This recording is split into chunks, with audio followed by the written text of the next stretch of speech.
నమస్తే welcome to మన Telugu TV special story. ప్రశ్నించడానికే పార్టీ పెట్టానని ప్రకటించిన పవన్ కళ్యాణ్ రాను రాను రాటుదేలుతున్నారా? స్పీచ్లతో పార్టీతోనూ ప్రజలతోనూ కలిసిపోయి ఆయన మనసులో ఉన్న భావాలను వ్యక్తపరచడంలో విజయం సాధించారా? 2019లో 2 చోట్ల ఓడిపోయి కేవలం ఒకే ఒక్క సీటును కైవసం చేసుకున్న జనసేనను మళ్లా పట్టాలెక్కించడానికి పవన్ కళ్యాణ్ తీసుకుంటున్న నిర్ణయాలేంటి? సీట్లు ఓడిపోయినా ఓట్ల శాతాన్ని బాగానే రాబట్టుకున్న పవన్ కళ్యాణ్ 2024 ఎన్నికల్లో ఆయన అనుసరించబోయే వ్యూహాలేంటి? అధికార పక్షం వ్యతిరేక ఓటును చీలిపోనివ్వనంటూ ప్రకటించిన పవన్ కళ్యాణ్ టీడీపీతో పొత్తు పెట్టుకుని బరిలోకి దిగుతున్న తరుణంలో ఫలితాలు ఎలా ఉండబోతున్నాయి? అధికార వైసీపీకి గడ్డుకాలం దాపరించిందంటూ జనసేన సభలలో జగన్ పై ఘాటు విమర్శలు సంధిస్తున్న జనసేన అధినేత పవన్ కళ్యాణ్ పై ఓ ప్రత్యేక కథనం.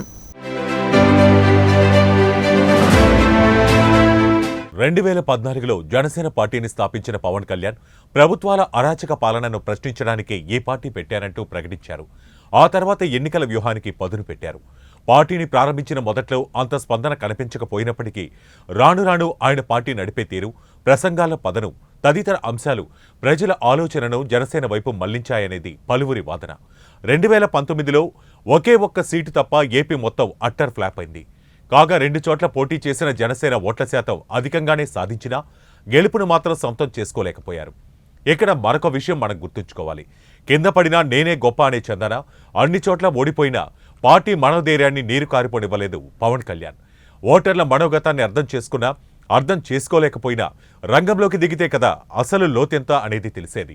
ఇక్కడ జనసేన అధినేత పవన్ కళ్యాణ్ కూడా అదే ఫార్ములా ఫాలో అయ్యారు. ఒకవైపు అన్ని చోట్ల ఓడిపోయిన అత్యంత తక్కువ సమయంలోనే ప్రజా సమస్యలపై పోరాడటానికి పార్టీ క్యాడర్ను, కార్యకర్తలను సిద్ధం చేశారు. అదిగో అప్పటి నుంచే వైసీపీ అరాచకపు పాలన అంటూ ఏపీలో ఎలుగెత్తి చాటారు. భూదందాలు, ఇసుక దందాలు, అక్రమ మద్యం, డేటా చౌర్యం తదితర అంశాలపై అధికార పక్షాన్ని ఓ ఆట ఆడుకుంటున్నారు. తాజా పరిణామాల బట్టి చూస్తే పవన్ కళ్యాణ్ రాబో ఎన్నికల్లో అధికారమే లక్ష్యంగా అడుగులు వేస్తున్నారు. దేనినే మరో మాటగా చెప్పాలంటే అధికార పక్షానికున్న ఆర్థిక, అంగ, జనబలం ముందు పవన్ కళ్యాణ్తో పాటు టీడీపీకి కూడా అంతగా లేదనే వాదనలు వినిపిస్తున్నాయి. ఈ నేపథ్యంలోనే టీడీపీ జనసేనలతో పొత్తు పెట్టుకుని ఏపీలో అధికారాన్ని చేజిక్కించుకోవాలనేది పవన్ కళ్యాణ్ అసలు ప్లాన్. ఇది అందరికీ తెలుసన్న నగ్న సత్యం.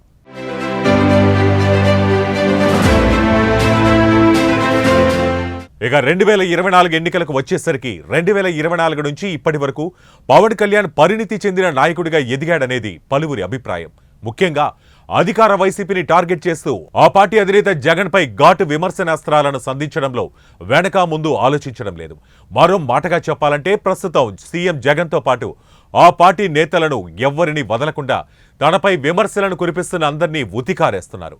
ఇక అసలు విషయానికి వస్తే 2024 ఎన్నికల్లో వైసీపీని ఓడించి ఏపీని కైవసం చేసుకోవాలనే టార్గెట్తోనే పవన్ కళ్యాణ్ పక్కా ప్రణాళికలు రచించారు.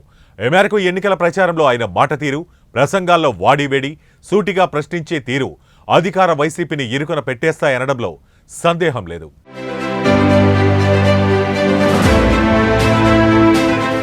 ఈ మేరకు ఎన్నికల ప్రచార సభలకు ఓ పద్ధతి ప్రకారం స్థానిక సమస్యలు, అక్కడ వైసీపీకి వ్యతిరేకంగా ఉన్న నేతలు, తన అభిమానులు, కార్యకర్తలు తదితర అంశాలను ఒక ప్రాజెక్టు ప్లాన్గా చేస్తున్నారు.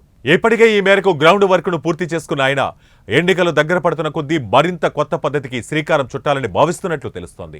మరొక వైపు మిత్రపక్షం టీడీపీతో సమన్వయానికి ప్రయత్నాలు చేస్తున్నారు. పొత్తులో భాగంగా ఏ నియోజకవర్గాల్లో 2 పార్టీల నేతల మధ్య ఇబ్బందులు ఉన్నాయో తెలుసుకునే ప్రయత్నం చేస్తున్నారు. మరొక వైపు ఏ నియోజకవర్గాల్లో తాము నిలబడితే నెగ్గుతామో ముందే అంచనా వేస్తున్నారు. అటు టీడీపీ కూడా సీట్ల సర్దుబాటు విషయంలో నియోజకవర్గంలోని కార్యకర్తలను, అక్కడ ఉన్న రాజకీయ పరిస్థితులను అంచనా వేసి అక్కడక్కడ ఏ పార్టీ అధికారంలోకి వస్తుందో అంచనాలు వేస్తున్నారు.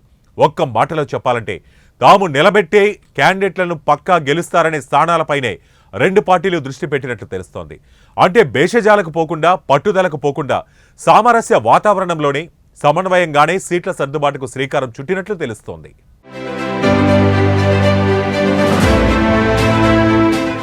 ఇక సీట్ల సర్దుబాటు విషయంలో ఓ కొలిక్కి వచ్చేందుకు కార్యకర్తలతో ఆయా ప్రాంతాల్లో, ఆయా నియోజకవర్గాల్లో సమీక్ష సమావేశాలు నిర్వహిస్తున్నారు. ఇటీవల కాకినాడలో మంగళగిరిలో సమీక్షలు నిర్వహించిన పవన్ ఏ నియోజకవర్గాల్లో తమ పార్టీ నెగ్గుతుందో తెలుసుకునేందుకు కార్యకర్తలతో సమావేశమైనట్లు తెలుస్తోంది.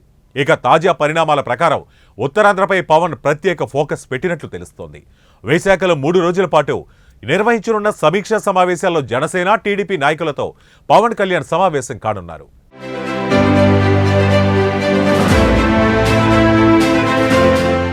ఉత్తరాంధ్రలోని 34 నియోజకవర్గాల్లోనూ ఉమ్మడి అభ్యర్థులను నిలబెట్టేందుకు వారిలో వారికి భేదాభిప్రాయాలు తలెత్తకుండా సీట్ల సర్దుబాటు చేసేందుకు సమన్వయకర్తలతో పవన్ భేటీ కానున్నట్లు తెలుస్తోంది.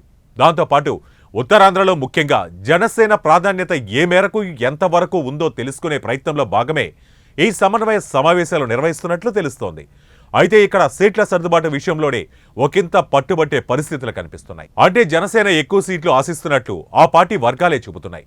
టీడీపీకి గట్టి పట్టున్న విజయనగరం, శ్రీకాకుళం జిల్లాలో కూడా జనసేన 1-2 సీట్లు కోరే అవకాశాలు కనిపిస్తున్నాయి.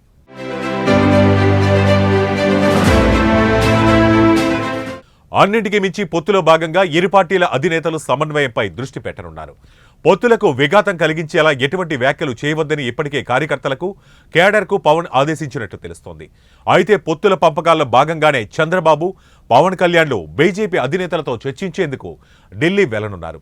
అక్కడ మరొక విషయం కూడా ఏపీలో ప్రధాన చర్చనీయాంశంగా మారబోతోంది. బీజేపీతో చంద్రబాబు, పవన్ల పొత్తు ఏ మేరకు ఫలిస్తాయో అంచనా వేసే ప్రయత్నం చేస్తున్నారు రాజకీయవేత్తలు. ఒకవేళ బీజేపీ కూడా జనసేనలాగే ఎక్కువ సీట్లు అడిగితే టీడీపీకి అయోమయ స్థితి ఏర్పడే అవకాశం ఉంది. మరో మాటగా చెప్పాలంటే ఇప్పటికే జనసేన అధిక సీట్లు కోరుతూ టీడీపీని ఉక్కిరి బిక్కిరి చేస్తున్న తరుణంలో బీజేపీ కూడా ఇప్పుడు డిమాండ్ చేస్తే పరిణామాలు ఏ విధంగా ఉంటాయనేది ప్రముఖ రాజకీయవేత్తలు అంచనాలు వేస్తున్నారు. ఇక చివరగా ఎన్నికల నోటిఫికేషన్ దగ్గర పడుతున్న తరుణంలో ఇటు మిత్ర బృందాలతో పాటు అటు అధికార పక్షంలోనూ ఎవరికీ కనిపించని టెన్షన్ మొదలైందనటంలో సందేహం లేదు. ఏ మేరకు ఏపీ ఎన్నికల్లో ఏ పార్టీ ఆధిక్యం సాధిస్తుందో వేచి చూద్దాం.